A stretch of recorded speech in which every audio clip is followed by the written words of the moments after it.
Hello అండి, welcome back to our YouTube channel. ఈరోజు వీడియోలో అయితే నా మోస్ట్ ఫేవరెట్ స్ట్రీట్ ఫుడ్ ఏదైనా ఉంది అంటే అది ఎగ్ నూడిల్స్ అండి. నాకు చాలా ఇష్టం. ఇంకా ప్రతిసారి బయటికి వెళ్ళి తెచ్చుకోలేను కదా, అందుకని చెప్పేసి ఇంట్లోనే స్ట్రీట్ స్టైల్లో ట్రై చేశాను. అది కూడా సాసెస్ ఇంకా ఎటువంటి మసాలాలు యూస్ చేయకుండా సేమ్ స్ట్రీట్ స్టైల్ లాగానే ట్రై చేశాను. చాలా బాగా వచ్చింది, అందుకే రెసిపీ అయితే షేర్ చేసుకుంటున్నాను. దీనికోసం మనం ముందైతే వెజిటేబుల్స్ అన్నీ తీసేసుకొని శుభ్రంగా వాష్ చేసుకోవాలి. దీనికి ఎక్కువగా వెజిటేబుల్స్ ఏం అవసరం లేదు.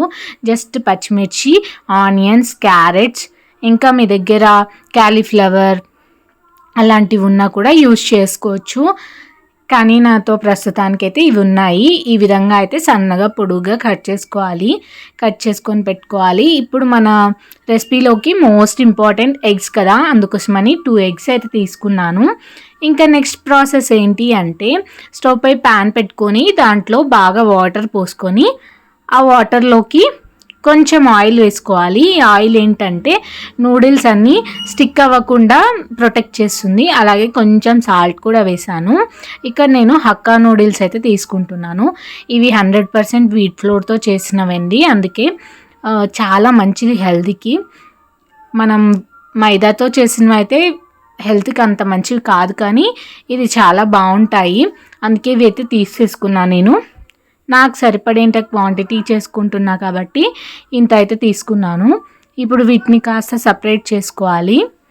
ఇప్పుడైతే ఇంక ఇట్లా సపరేట్ చేసిన నూడిల్స్ అంతా బాయిల్ అవుతున్న ఈ వాటర్లో అయితే వేసి ఒక 10 మినిట్స్ మనం లో ఫ్లేమ్లో కుక్ చేసుకున్నామంటే మంచిగా ఉడికిపోతాయి. అలా ఉడికిన ఈ నూడిల్స్ని అయితే మనం తీసుకోవాలి.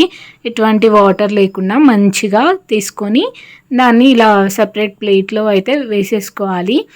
ఇప్పుడు మనం స్టవ్ పై మళ్ళీ ప్యాన్ పెట్టుకొని దాంట్లోకి కొంచెం 1 స్పూన్ ఆయిల్ వేసుకొని ఇప్పుడు మనం 2 ఎగ్స్ అయితే తీసుకున్నాం కదా, దానిని బీట్ చేసి ఇందులో వేసేసుకోవాలి. ఆమ్లెట్ లెక్క 2 ఎగ్స్ అయితే ఇలా వేసేసాను నేను. ఇంకా ఎక్కువ కావాలన్నా ఎక్కువగా వేసుకోవచ్చు. దాంట్లో కొంచెం అల్లం వెల్లుల్లి పేస్ట్, అలాగే 2 ఎండుమిర్చి రెబ్బలు కూడా వేసేసి కొంచెం ఇలా మ్యాష్ చేసుకోవాలి. మంచిగా ఫ్రై చేసుకోవాలన్నమాట. ఇలా ఫ్రై అయినాక ఎగ్ని ఒక సైడ్కి పెట్టేసుకోవాలి మనం. ఇప్పుడు మళ్ళీ ఒక 2 చుక్కలంతా ఆయిల్ వేసుకోవాలి.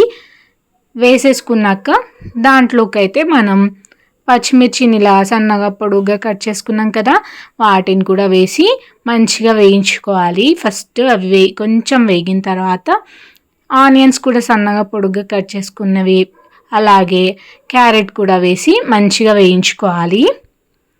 ఇప్పుడు వాటిలోకి మనమైతే కట్ చేసి పెట్టుకున్న కొన్ని వెల్లుల్లి రెబ్బలు కూడా వేసుకోవాలి. చాలా బాగుంటుంది టేస్ట్ వెల్లుల్లి రెబ్బలు వేసాక.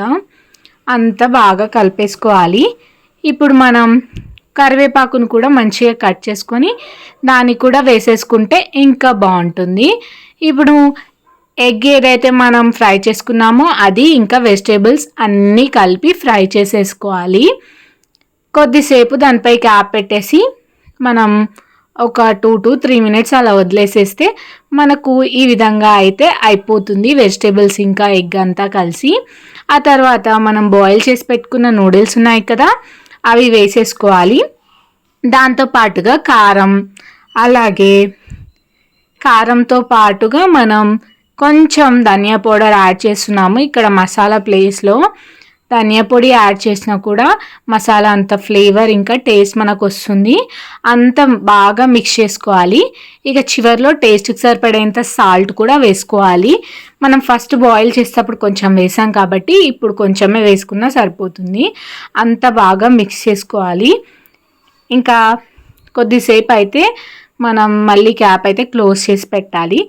ఆ తర్వాత ఓపెన్ చేసి చూస్తే మనకు ఈ విధంగా అయితే నూడిల్స్ మంచిగా ఫ్రై అయిపోయి ఉంటాయి. ఆ తర్వాత దీంట్లోకి కట్ చేసుకున్న కొత్తిమీరను కూడా యాడ్ చేసేస్తున్నాను. అంతే అండి, మనకు ఎగ్ నూడిల్స్ అయితే రెడీ అయిపోయాయి. ఇలా ఉంటుంది చేసేసాక. మనం దీనికి కొన్ని ఆనియన్స్ అలాగే కొంచెం నిమ్మరసం పిండుకొని తింటే అచ్చం స్ట్రీట్ స్టైల్ లాగానే ఉంటుంది. ఇది హెల్దీ కూడా, ఎందుకంటే మనం ఎటువంటి మసాలా కానీ సాసెస్ కానీ యూస్ చేయలేదు కదా. సో మనం పిల్లలకు కూడా ఇలా పెట్టేసేయచ్చు, ఎటువంటి ఇబ్బంది అయితే ఉండదు. ఈ రెసిపీ అయితే మీకు నచ్చిందని అనుకుంటున్నాను. Thanks for watching.